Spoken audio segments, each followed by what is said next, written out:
السلام عليكم ورحمة الله وبركاته. مرحبا بكم أيها الطلاب الكرام. سنبدأ اليوم بالدرس الرابع الجزء الثامن. Today is lesson 4, part 8.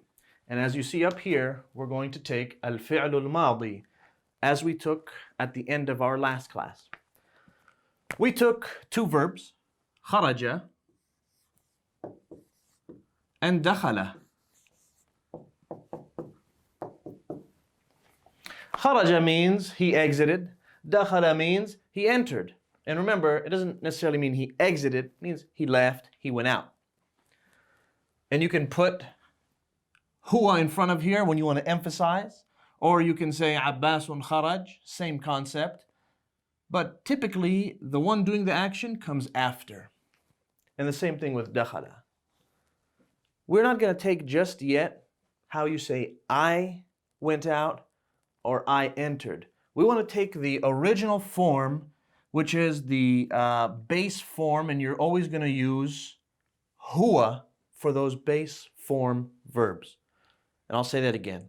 You're always going to use huwa when you take the verbs in their normal forms. Why? Because you don't add anything to the front of the word, or the front of the word here. You don't add anything to the end of the word. When you start adding for I or you start having prefixes, you start having suffixes, you start adding things to the front, adding things to the back. So if we take this original one and we understand that this is the base form, when we have to add things, it's much easier. Kharaja. Let's take some examples. Aina Abbasun. Go to page 24. Aina Abbas. Where is Abbas? Think in your head, what am I asking? I want to know where someone is. Aina is how you ask where. It could be your friend. Zainab, Fatima, Muhammad, Zaid, whoever it might be. Then it says kharaja. Okay? We should stick actually to the masculine form because when it comes to feminine, you have to start adding letters. Kharaja, he went out, he left, he exited. Next sentence. Aina dhahaba. This is important as well. And this is a new word. Dhahaba.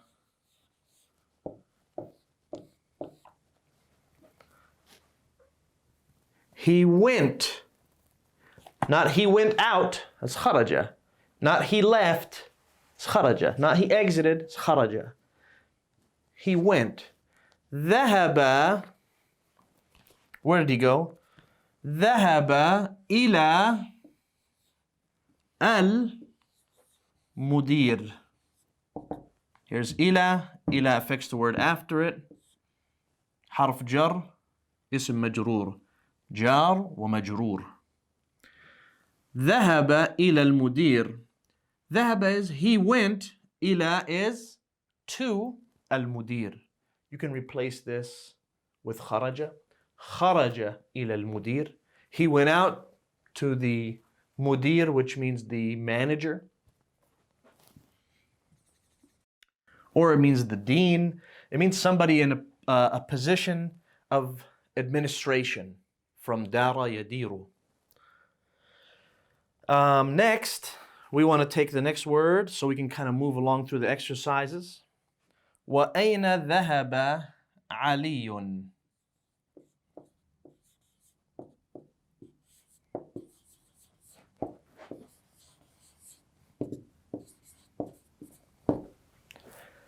وَأَيْنَ. What's the meaning of وَأَيْنَ?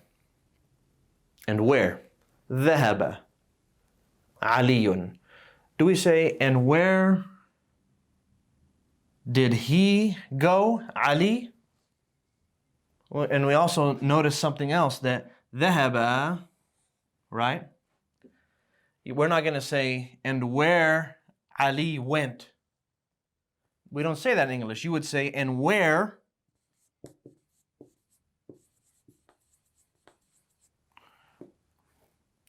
did Ali go?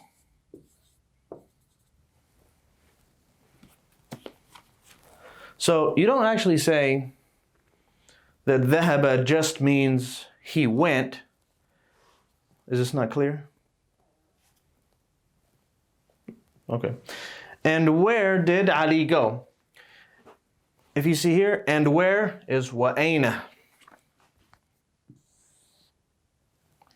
And Ali obviously is Ali. So here ذهب is both of these words. Okay? So you have to understand in the Arabic language, this happens quite often. Like when we say, huwa talibun. That's two words. He and talib is student. Where is the word is? Just by you saying huwa talibun, it's included. So the same concept with dhahaba. Don't get hung up on translating word for word from Arabic to English, because this will happen to you a lot. Just know that if you want to say that somebody went somewhere, right? You would say ذهب إلى المدرسة. وعلي, and Ali. أين ذهب? Right? And Ali, where did he what? Where did he went? Doesn't work like that. And Ali, where did he go? Okay? So that's how this sentence is being used. ذهب can mean went, or it can mean go, obviously used, for the past tense. It says here at the bottom of the page, ذهب إلى المرحاض. What did we say? He went to the latrine. He went to the toilet. He went to the bathroom. That's the end of the dialogue there. Next, we're going to go through the tamarin. Tamarin, we said was the practice or the exercise. Okay, there's tadrib and there's tamrin. Means practice and exercise. أجب عن الأسئلة الآتية. Answer the following questions. أجب means answer. السؤال الأول من أين أنت? And we asked you guys to go ahead and write in the comment sections, not last video, the video before, to answer these kind of questions so that you get used to it. من أين أنت? You would say أنا من, right, the country of your origin. السؤال الثاني أأنت من الفلبين؟ أأنت من see how we did that? من When you get min, and it ends with a sukoon, and the next letter is the al-ta'rif, it has alif lam. That sad, the little sad you see up there, it means hamzat wasl. It's gonna make it that the letter before it is gonna have that fatha, minal. Let me write that for you, because this is a confusing topic when people are not aware.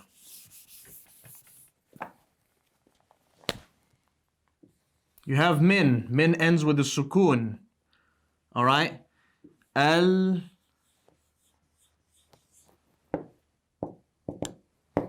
Al-Philippine. All right? This little sad, when min comes in front of a word like that, it's going to do this. Minal.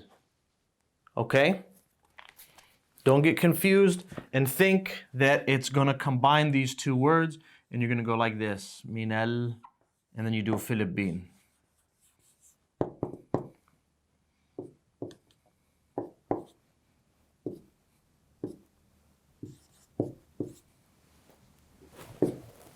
Okay? Next we have السؤال الثالث, question 3. من من الصين? Who, that's the meaning of men, من الصين, who is from China? I hope we have some, viewers from الصين. That'd be great. من أين حامد? السؤال الرابع. من أين حامد? Where is Hamid from? Okay? Should we write that down? The reason why I want to write them down is because I don't want you guys to, well, let me erase this first before I give instruction while there's scratching noise, is because sometimes you can shift words in Arabic. Like you can say, وَمِنْ أَيْنَ حَامِدٍ, or you can say, وَحَامِدْ مِنْ أَيْنَ. Sometimes that works in the Arabic language in certain circumstances. So some of them can be shifted around, but for now, get one base, and you want to ask where somebody's from. Say, وَمِنْ أَيْنَ, okay? But don't get hung up on it. Hear the different words, and you should be able to comprehend what's being said. السؤال الخامس أين ذهب عباس. And by the way, these questions are supposed to be answered from the dialogue on the right. You can do that, or you can come up with your own ones. Either one is fine. I'd prefer if you came up with your own ones, so that way you are expressing and you're not just, taking something memorized and putting it there. It might be helpful to you, to help you have a starting point. But at this point, when somebody asks you, "Man min as-Sin," you can make up somebody and just say, your friend is from as-Sin, or, Zaydun. I had two friends, actually, I remember really close in Jamia Islamiyya. If it ever turns out they're watching, I don't know how to get in contact with them or anything. One of them was named Mustafa, and the other one was named Salih. So Mustafa and Salih, assalamu alaikum to both of you guys, as well as our students from As-Sin. I know they're in Sin somewhere teaching. Number 5.